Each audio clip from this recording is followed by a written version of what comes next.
রাজ্যের নতুন প্রকল্প আমাদের পাড়া আমাদের সমাধান কর্মসূচি, যে প্রকল্পের মাধ্যমে বুথের নাগরিকদের নানা ধরনের সমস্যার সমাধান হবে।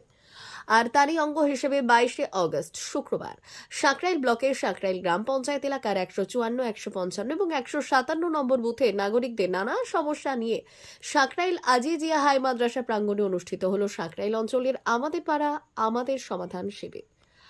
আজ শুক্রবারের এই শিবিরে নিজেদের এলাকার নানান সমস্যা নিয়ে সকাল থেকেই ভিড় জমায় এই তিনটি বুথের বহু সাধারণ মানুষ। অন্যদিকে সাঁকরাইল গ্রাম পঞ্চায়েতের আমাদের পাড়া আমাদের সমাধান প্রকল্পের কাজ খতিয়ে দেখতে শুক্রবার উপস্থিত ছিলেন পশ্চিমবঙ্গ সরকারের মন্ত্রী অরূপ বিশ্বাস, উপস্থিত ছিলেন হাওড়ার জেলাশাসক ডক্টর দীপা প্রিয়া, এছাড়াও সাঁকরাইলের বিধায়ক প্রিয়া পাল, হাওড়া জেলা পরিষদের সভাধিপতি কাবেরী দাস, হাওড়া জেলা পরিষদের সহকারী সভাধিপতি অজয় ভট্টাচার্য, হাওড়া জেলা পরিষদের কর্মাধ্যক্ষ নাসিমা কাজী, সাঁকরাইলের ব্লক সমষ্টি উন্নয়ন আধিকারিক সৈকত দে, সাঁকরাইল গ্রাম পঞ্চায়েতের প্রধান উপপ্রধান সহ অন্যান্যরা। জানাই রাজ্যের মাননীয় মুখ্যমন্ত্রী মমতা বন্দ্যোপাধ্যায়কে যে তার মস্তিষ্ক প্রসূত একটা প্রকল্প যা আজ পর্যন্ত সারা পৃথিবীতে কেউ কখনো ভাবতে পারেনি, যে আমার পাড়ায় এসে আমার সমস্যার সমাধান আমরা নিজেরাই করব। প্রশাসন আমার পাড়ায় এসে বসে থাকবে, লিপিবদ্ধ করবে, কাজ করবে, এটা মনে হয় এই বাংলাতেই সম্ভব, এবং সেটা যিনি সম্ভব করেছেন তার নাম মমতা বন্দ্যোপাধ্যায়। এত মানুষের উপস্থিতি, এত মহিলাদের উপস্থিতি, তারা নিজেরা তাদের সমস্যার কথা বলছেন, এর থেকে আনন্দের আর কি হতে পারে? এটাই তো মমতা ব্যানার্জি বলছেন আমি সোনার বাংলা গড়ব। এই তো সোনার বাংলা গড়ার জন্যই তিনি যে প্রকল্প করেছেন, 94টা সামাজিক প্রকল্প করেছেন। যখন জিজ্ঞেস করছি এক একটা প্রকল্প, সবাই তার সুবিধে পাচ্ছে না। আজকে আবার নতুন করে কিছু কিছু যে ছোটোখাটো সমস্যা, সেই সমস্যাগুলোর সমাধানে আজকে প্রয়াস চলছে। আধিকারিকরা আছেন, আমরা সবাই আছি, আমাদের বিধায়ক আছে, সবাই মিলে আমরা একসঙ্গে কাজ করি। স্যার, কালকেই আপনি প্রেস কনফারেন্সে বলেছেন যে বাংলায় খেলোয়াড়রা সুযোগ পাচ্ছে না এবং বাংলা বঞ্চিত হচ্ছে। বাংলা সর্বক্ষেত্রেই বঞ্চিত হচ্ছে, শুধু খেলোয়াড় না, আমাদের প্রাপ্য টাকা দিচ্ছে না, 100 দিনের টাকা দিচ্ছে না, আবাস যোজনার টাকা দিচ্ছে না, গ্রামীণ সড়কের টাকা দিচ্ছে না, 1,97,000 কোটি টাকা আমাদের প্রাপ্য, আমাদের হকের টাকা আমরা পাচ্ছি। দ্বিতীয়ত, যে বাংলার খেলোয়াড় শুধু বাংলায় কথা বলে বলে বাংলায় আছে বলে আজকে তারা সর্বক্ষেত্রেই বঞ্চিত হচ্ছে। এই তো বাংলা বললে মানুষকে অ্যারেস্ট করছে, বাংলা বললে মানুষকে মেরে ফেলছে, বাংলা বললে অন্য দেশে পাঠিয়ে দেওয়া হচ্ছে। আমরা শুধু এইটুকুই বলতে চাই যে বাংলা হচ্ছে আমার মায়ের ভাষা, মাকে অপমান করলে আমরা কাউকে ছেড়ে কথা বলি। এটা তো বোধহয় বাংলাতেই এটা সম্ভব। মুখ্যমন্ত্রী, মাননীয় মুখ্যমন্ত্রী মমতা ব্যানার্জি পারেন যে মন্ত্রী মানে সবার মধ্যে উনি নিয়ে এসছেন, আমাদের মধ্যে। আমরা সবাই খুব খুশি, গ্রামের মানুষেরা প্রথম থেকে আমাদের মন্ত্রী অরূপ বিশ্বাসকে দেখে কথা বলার মতো অবস্থায় ছিল না।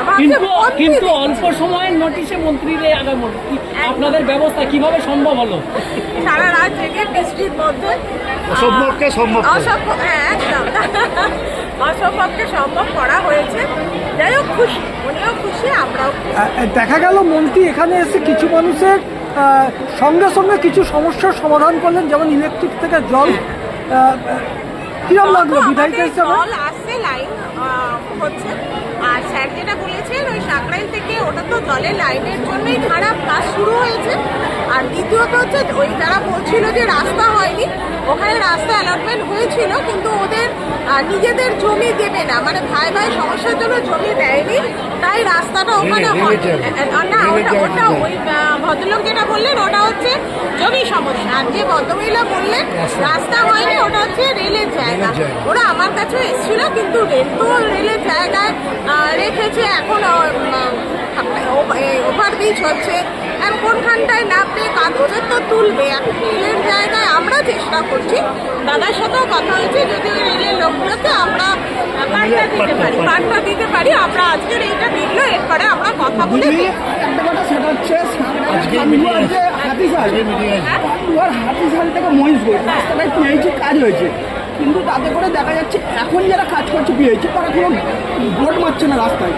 ফলে কি হচ্ছে, সাধারণ মানুষ একটা চরম সমস্যায় পড়ছে। ছাত্রছাত্রী এবং ছাত্রছাত্রী মানুষ এই বৃষ্টির দিনে পড়ে যাচ্ছে। আসলে আমি পিএইচিকে বলেছি কথাটা, এই বৃষ্টি এত হচ্ছে, লেবারের সত্যিই সমস্যা।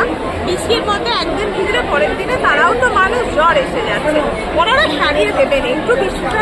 স্থানীয়দের বক্তব্য যে তারা ভোট দিয়ে দেওয়া হতো তাহলে আপনার আসতাম না। আমার মধ্যেও একটা কথা আছে যে আমাদের যে পিএইচির জন্য যে টাকাটা বরাদ্দ হয় সেন্ট্রাল থেকে, সেই টাকাটা পুরোটা বন্ধ করেছে আপনারা জানেন।